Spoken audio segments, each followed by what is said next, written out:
introduce the next issue and the next challenge. We want to show a video as well. There's an opportunity right before you. The question is, are you prepared to seize it?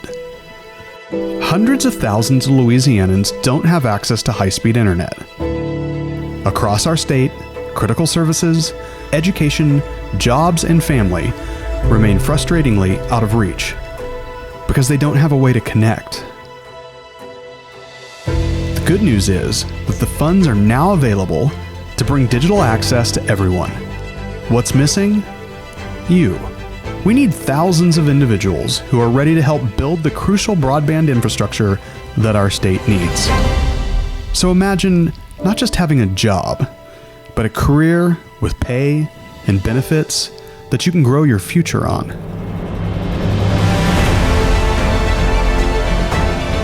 A rewarding career that goes beyond the ordinary and directly contributes to the advancement of our beloved state, Louisiana. Are you ready for a change? Find your career at broadbandnation.org.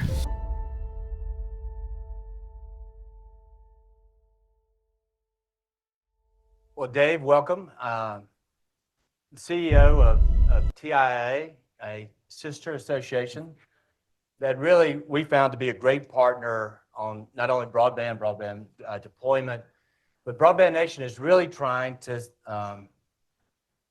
come with a solution on a critical issue. We have all the funding that private and public, that we've never had to connect every American. The question is, do we have the workforce? So what is the problem you're trying to solve, and how are you trying to solve it? Yep, great. First of all, thanks for having me, Chip. Really appreciate it.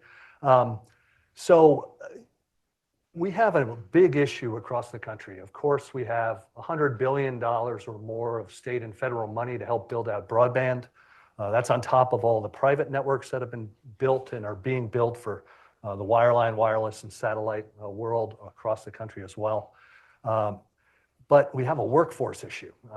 And to the tune of maybe 200,000 people, a shortage in that range to build out broadband in the next 4 to 5 years, that the BEAD program, that's the duration of the BEAD program. We have an aging out, look at my gray hair, an aging out of the broadband industry. More than a quarter of the construction industry is over age 55. For every 9, one of our major partners has told us that for every 9 job openings they have, they get 1 application. And what we've seen is that for every 5 people that are leaving the industry, only 1 is coming in. So we have a real issue that needs to be solved if these networks are going to be built. Tell us a little bit of what kind of job are you talking about? Yep. So what we've been focusing on first are the construction, the splicing, the tech jobs, the in-the-field jobs, the tower climbers, the network engineering jobs, things of that sort initially. Those are the major shortages that we've seen. And so we decided, after speaking with Mitch Landrieu last summer and learning about where we are with BEAD, we spent a lot of time with Alan and his team as well, is to build a program to attract, train, and deliver the next generation of broadband talent, to fill those jobs that are needed across the country in every state and territory, most of them rural America, that is already struggling finding good jobs. And how are you doing that? Yep.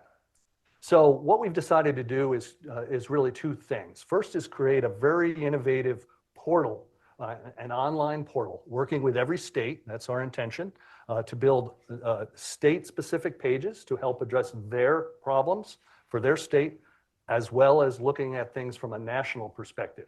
And the intent is first to attract.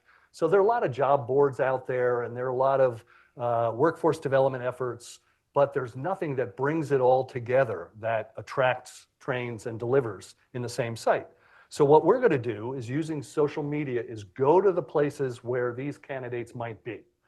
So if these are a lot of outdoor jobs, it might be jobs for veterans, there might be jobs for people that like doing things outside. So we'll go to those outdoor sites where they are, and we'll advertise Broadband Nation on those sites, attract them to the site, then they can learn about the jobs.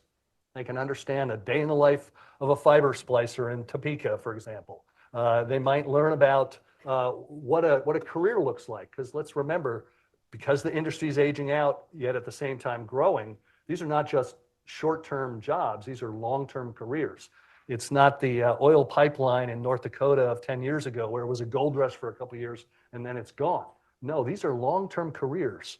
And so once they come to the site, they learn more about the jobs, they can learn more about the careers, the career paths, then we'll link to community colleges in that state.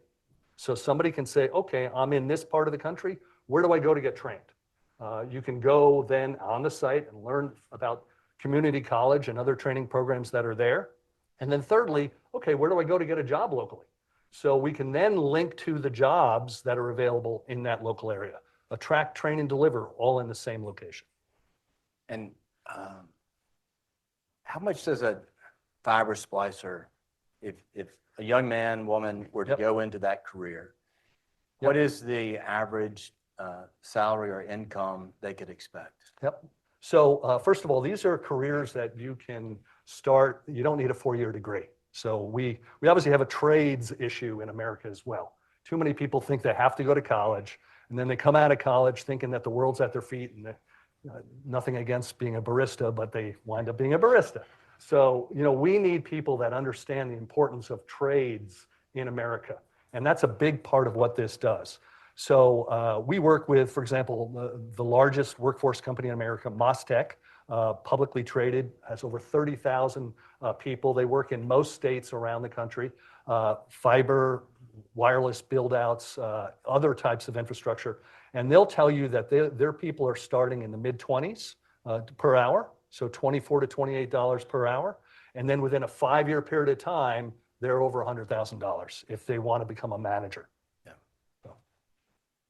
What is the role that INCOMPAS, other organizations, the public sector, federal, state, local, the BEAD program, how can we plug in to what you're doing? And do you have curriculum that you've developed? Do you have other ways that, as I talk to our member companies, especially, the fiber, wireless, those that are deploying the networks, all of them face a workforce shortage. And it's a big challenge that if we're going to connect every American, can we actually find the workforce to do it? And so how do we plug in? Yep. So we have a big tent approach. We're not trying to recreate the wheel. We're just trying to bring everybody together to solve this problem. I call it a mission for America. I was in the Marine Corps years ago. Marine Corps is all about mission.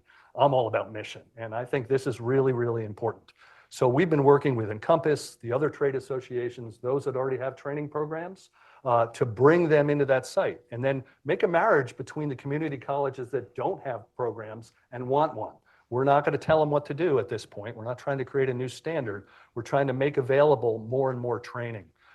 So Big Ten approach, wireline, wireless, satellite. We'll eventually move into things like cybersecurity and data centers and things of that sort as well. But these first 5 or 6 job categories are the ones that are the initial shortage that need to be filled. So we've been talking to INCOMPAS and WIA and NATE and Fiber Broadband Association, and all the others, and bring them into our program, all very supportive. And at some point, maybe there'll be a need for some type of standardization, but that's not phase one. Phase one is to get training programs available in every state across the country that meet the needs of the service providers that are going to be hiring people.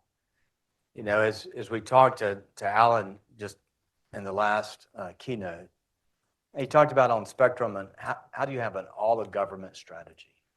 And on our workforce needs, it really isn't all of government, but it's very importantly, all of industry. And you just kind of laid out all of the industry associations of the broadband industry, and how do we come together to meet a common need and a common objective with hopefully a curriculum that we can replicate all through the country and really work together to achieve this. I really appreciate your leadership in developing it at TIAs. Do you have the resources to pull this off? Always a challenge. So we're hoping that the states will be big supporters of this as we develop state-specific pages. Describe Louisiana. We're working with a number of other states already. We intend to go live next month with the portal, and then as time goes on, add more and more states. So we'll have the national level live next month. We'll have a few states that have already been filled out, if you will, with state-specific pages and community colleges listed. It's a big effort to talk to 20 community colleges in every state. So we're hoping that that's a big piece of it. And then thirdly, we're hosting an expo. The first one will be next October here in DC, and a big part of that expo will be a workforce pavilion, a train the trainer part of the overall program. And a portion of the BEAD funding can go to workforce. That's right. So that's a big deal, isn't it? That's a big deal, and we're not looking for huge money, but there is. This is a privately funded. We're a nonprofit. It's a privately funded program that we're hoping to get every state and the large service providers and workforce companies to get engaged. Well, if any of y'all representing any of the infrastructure companies who need the workforce, I hope that you look up TIA, the portal, work with Dave and his team. He has also a tremendous team that works with him. And so this is a needed mission. We appreciate that as a former Marine that you're at the tip of the spear, and we really appreciate this critical work, and we'd love to work and partner with you going forward. Absolutely. Thank you, Chip. All right. Appreciate it.